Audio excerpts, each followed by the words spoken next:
क्या फिर बंद हो जाएगा भारत? सावधान हो जाइए, तैयार हो जाइए, क्योंकि दोबारा आ गया है महामारी का वो दौर।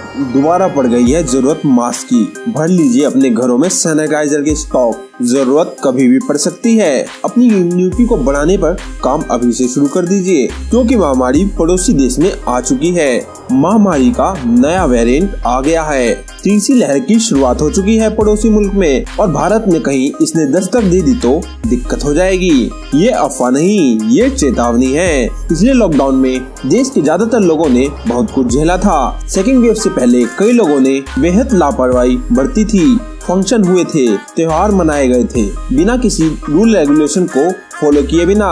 उसके बाद जो सेकेंड वेव आई भारत के अंदर, और दूसरी लहर में जो तांडव मचा था भारत के अंदर, वो हम सब ने देखा। उसका खौफ अब तक हमारे दिलों से नहीं निकला है कि लॉकडाउन के आसार दोबारा नजर आ सकते हैं। ये समझ लीजिए कि कहीं फिर से तो नहीं लगने वाला लॉकडाउन, कहीं वो डरावना मंजर तो नहीं लौट आएगा। दोस्तों, आज के वीडियो में हम आपको बताएंगे कि महामारी को भारत तक पहुंचने में कितना समय है, आजादी से घूमने और काम करने के लिए कितना समय है, लॉकडाउन के दिनों में ज्यादा से ज्यादा दिनों तक गुजारा किया जा सके उसका इंतजाम करने में कितना समय है। चलिए आपको बताते हैं, अब फिर से बंद हो जाएगा भारत या फिर लग जाएगा लॉकडाउन। 3 साल पहले महामारी का खौफ नर्क मंजर पूरी दुनिया ने झेला था, उसके बारे में बताने की कोई जरूरत नहीं है। आज तक भी दुनिया चाइना को ही इस लहर का जिम्मेदार ठहराती है, क्योंकि चाइना की कुछ अननेशनल एक्टिविटी की वजह से उस महामारी की शुरुआत हुई थी, जिसके बाद चाइना ने किसी को भी इस बीमारी के बारे में बताना जरूरी नहीं समझा।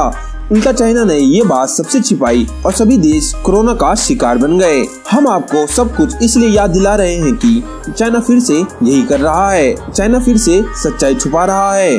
चाइना में फिर से वही लहर आई है। जीरो टॉलरेंस पॉलिसी लगाने के बावजूद चाइना के लोगों में महामारी फैल चुकी है। आपको बता दें कि चाइना में इस महामारी की आज तक की सबसे बड़ी लहर आई है। लोग मर रहे हैं। लोगों में कोरोना इतना बढ़ गया है कि चाइना को नए हेल्थ क्लिनिक, हॉस्पिटल बनवाने पड़ रहे हैं। लेकिन चाइना पूरी दुनिया से ये सब कुछ दोबारा से छिपा रहा है, पर अब हमारी आंखें खुली हुई है। ये सब जानते हुए भी अगर अब भी हमने एक्शन नहीं लिया, अपने आप को संभाला नहीं, खुद के परिवार और जानने वालों को ये बताया नहीं, मास्क पहनना जरूरी है, हाथ अभी से सैनिटाइज करना है, फंक्शन में एकदम ही नहीं, भीड़ भाड़ वाली जगह पर एकदम जाना ठीक नहीं है। लेकिन अगर अभी अपने आप को नहीं बचाया तो फिर हो जाएगा पिछली बार की तरह। दोस्तों, अब चाइना ये बात छिपा रहा है, क्योंकि उसकी इकोनॉमी प्रभावित हो रही है। दूसरे देशों से उसे बैन न किया जाए। इस चक्कर में चाइना ना तो देश के हालात बयां कर रहा है कि हमारे यहाँ कितनी हद तक महामारी फैल चुकी है, न ही कोई आंकड़े जारी कर रहा है। दुनिया अब तक चीन की 3 साल पहले की गई गलती का खामियाजा भुगत रहा है। फिर भी चीन अपने फायदे के लिए, अपने इकोनॉमिक फायदे के लिए दोबारा विश्व को मुसीबत में डालने से कतरा नहीं रहा है। इस बार तो खतरा बहुत ही ज्यादा बढ़ गया है, क्योंकि इस महामारी का नया वेरिएंट आ गया है, जो पहले से भी ज्यादा तेजी से एक व्यक्ति से दूसरे व्यक्ति तक ट्रांसफर हो रहा है।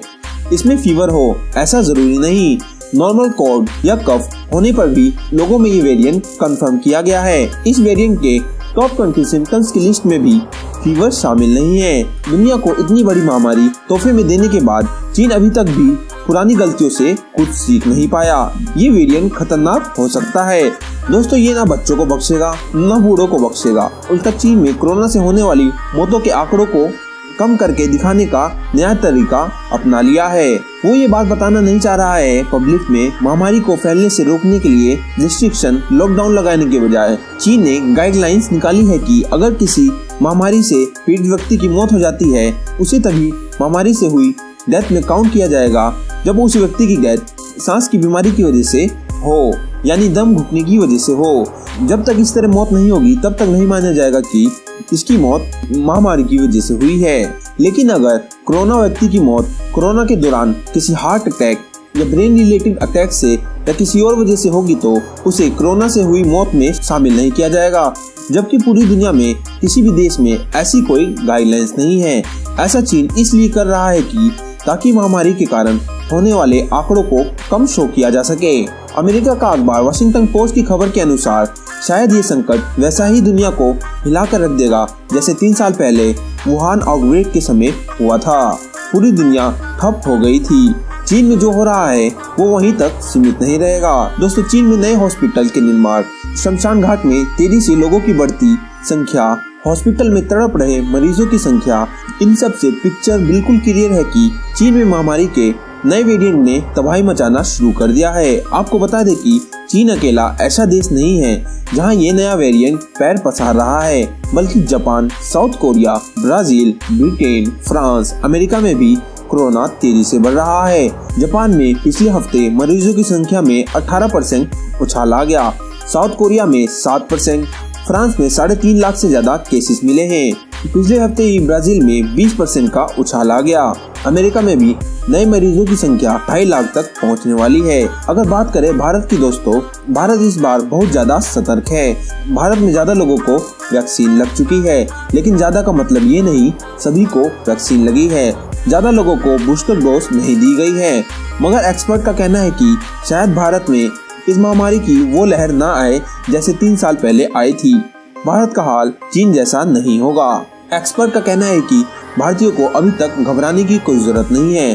पिछली बार जब महामारी फैली थी तब ये दिखाया गया था कि भारत के लोगों की नेचुरल इम्यूनिटी किसी और देश के नेचुरल इम्यूनिटी से ज्यादा बेहतर है। भारत के मरीजों ने जल्द ही रिकवर भी कर लिया था। भारत के लोग नियमित मास्क लगाएं, सोशल डिस्टेंसिंग को फॉलो करें, हाइजीन मेंटेन करें और सरकार समय समय पर जो इंस्ट्रक्शन दे उसे फॉलो करे तो भारत में इसे फैलने से रोका जा सकता है, क्योंकि अभी भारत के पास समय है। भारत में अभी तक ये वेरिएंट डिटेक्ट नहीं हुआ है। ये बड़ी खुशखबरी है। भारत में कोरोना के केसेस तो आ रहे हैं, लेकिन वो भी सभी के रिकवरी वाले केस हैं और इनमें नया वेरिएंट नहीं पाया गया है, पुराना ही वेरिएंट है। दिल्ली के सीएम अरविंद केजरीवाल की माने तो दिल्ली सरकार हर रोज अलग अलग जगहों से सीवेज से सैंपल उठाती है और चेक करती है कि वेरिएंट डिटेक्ट होता है या नहीं, लेकिन उसके रिजल्ट यही है कि ये वाला वेरिएंट अभी तक दिल्ली में नहीं पहुंचा है और न ही वहां पर मिला है। अगर सावधानी बरती जाए तो सब ठीक रहेगा, लेकिन अगर ये वेरिएंट भारत में डिटेक्ट हो गया तो लॉकडाउन की उल्टी गिनती शुरू हो जाएगी। दोस्तों, कुछ रिपोर्ट में दावा किया गया है आने वाले महीने में चाइना में लाखों लोगों की मौत होने वाली है। ये नया वेरिएंट वहाँ की मौजूदा 1/3 पॉपुलेशन को इन्फेक्ट करने वाला है। नरेंद्र मोदी जी ने कल हाई वैल्यू रिव्यू मीटिंग बुलाई ताकि क्रिसमस और न्यू ईयर पर महामारी को फैलने से रोकने के लिए नए वेरिएंट पर चर्चा की जा सके। विदेश से आने वालों के लिए मीटिंग में स्पेशल इंस्ट्रक्शन दिए गए। जो लोग विदेश जा रहे हैं उनकी रैंडम सैंपलिंग भी एयरपोर्ट पर शुरू हो गई है। राज्यों में भी अलग अलग मीटिंग्स की जा रही है। भीड़ भाड़ इलाकों में सोशल डिस्टेंसिंग, मास्क लगाने के लिए भी कई राज्यों ने नोटिस जारी कर दिया है। खबरों में ये भी है कि अक्टूबर से नवंबर के बीच गुजरात और उड़ीसा में नए वेरिएंट के 4 केसेस मिले हैं। अगर ऐसा है तो दोस्तों सावधान होने की बहुत जरूरत है। दोस्तों, अब लॉकडाउन लगेगा ये हम लोगों पर डिपेंड करता है। अगर हम सभी इंस्ट्रक्शन को फॉलो करते हैं और अपनी रिस्पॉन्सिबिलिटी खुद लेते हैं, बाहर मास्क लगा के जाते हैं और बाहर से आते ही अपने हाथ सैनिटाइज करते हैं, तो इस लॉकडाउन को रोका जा सकता है। दोस्तों, आप कमेंट में जरूर बताएं क्या भारत में लॉकडाउन लगना चाहिए या नहीं। दोस्तों, अगर हमारी जानकारी अच्छी लगी हो तो अपने दोस्तों के साथ शेयर करें। अब वीडियो अच्छा लगा हो वीडियो को लाइक और चैनल को सब्सक्राइब कर लीजिए। हम फिर मिलेंगे एक नए वीडियो में, तब तक के लिए अलविदा।